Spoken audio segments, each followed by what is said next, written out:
दलित मेरे भाई, दलित मेरे भाई, मिट नहीं तेरी दलित मेरे भाई, दलित मेरे भाई, मिट नहीं तेरी जवानी दलित मेरे भाई, मिट नहीं तेरी जवानी दलित मेरे भाई। 31મી મહાસંમેલનમાં કરેલી ઘોષણા મુજબ આજે અત્યારે વેજલપુર આંબેડકર ચોકથી આ દલિત અસ્મિતા કૂચનું પ્રસ્થાન થશે। 15મી ઓગસ્ટે ઉના પહોંચશે અને અમારી ડિમાન્ડ જે સરકાર સમક્ષ અમે રજૂ કરેલી એ ડિમાન્ડ સ્વીકારવામાં નહીં આવે ત્યાં સુધી આખા ગુજરાતમાં આંદોલન ફેલાશે। સાથોસાથ એક સામાજિક ક્રાંતિને બીજ પણ અમે રોકી રહ્યા છીએ। એ રીતે કે આખા ગુજરાતમાં જે રેલી જવાની છે, જ્યાં જે પદયાત્રાનું પ્રસ્થાન થશે, જે ગામમાં પહોંચશે ત્યાં દલિતોને શપથ લેવડાવીશું કે મૃત પશુઓના નિકાલનું કામ બંધ કરો, ડૉક્ટર આંબેડકરના નામે સોગંદ કહીશું। સાથે સરકારની સામે માગણી કરીશું કે વૈકલ્પિક રોજગાર તમે તરીકે સરકારી પડતર જમીનના કોટામાંથી તમે સરકાર પડતર જમીનનો ફાળવણી કરો।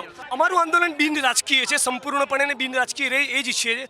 રાજકીય પક્ષોની કોઈ વાત નહીં કરીએ, પણ સરકાર સમક્ષ 31મી મહાસંમેલનમાં જે 10 ડિમાન્ડ મૂકી હતી એ ડિમાન્ડ સંતોષાય।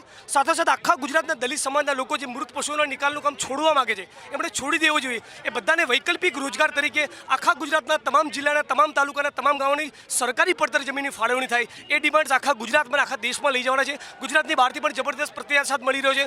કેરળ અને તમિલનાડુથી, મહારાષ્ટ્રથી, ચંદીગઢથી, દિલ્હીથી પણ લોકો જોડાવાના છે।